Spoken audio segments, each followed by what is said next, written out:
एक बार की बात है, एक शिकारी था जो पक्षियों का शिकार किया करता था।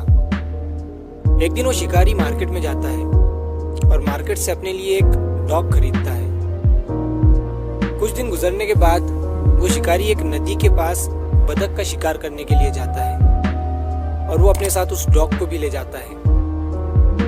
वो बतख का शिकार कर ही रहा था, तभी वो देखता है कि उसका जो डॉग था वो पानी के ऊपर चल रहा था।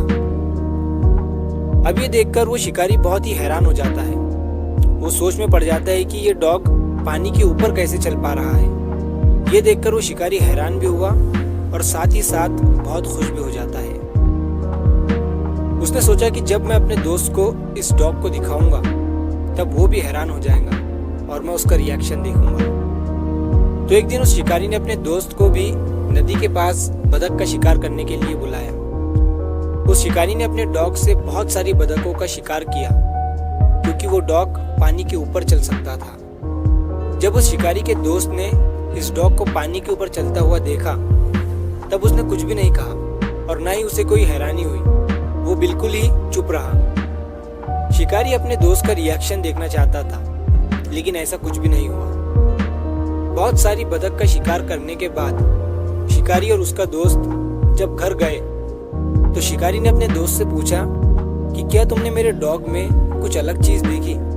उसके दोस्त ने कहा, हाँ, मैंने तुम्हारे डॉग में एक अलग चीज तो देखी है। शिकारी ने उससे पूछा कि कौन सी चीज देखी?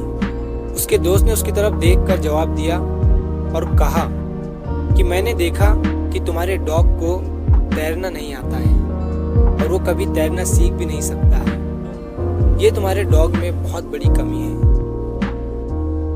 इस कहानी से हमें बहुत बड़ी सीख मिलती है और वो ये है कि आप इस दुनिया में कुछ भी कर लो, कितना भी बेहतर कर लो, कितना भी अलग कर लो, लेकिन लोग कोई ना कोई कमी तो निकाल ही लेते हैं। इतिहास में बहुत से ऐसे महान लोग गुजरे हैं जिन्होंने बहुत अलग और बहुत बेहतर काम किया है, लेकिन आज भी कुछ लोग उन्हें गालियां देते हैं और उनमें कमियां निकालते हैं। तो लोगों की बातों पर ज्यादा ध्यान मत दो, क्योंकि आप उन्हें कितना भी बेहतर खाना पकाकर खिला दो, वो अलग से नमक जरूर मांगेंगे और खाने के बाद भी उस खाने में 100 तरह की खामियां और कमी निकालेंगे।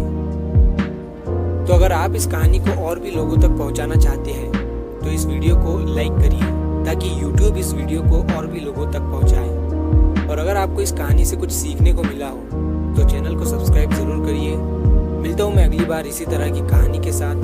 तब तक के लिए शुक्र करो, सब्र करो और जिंदगी में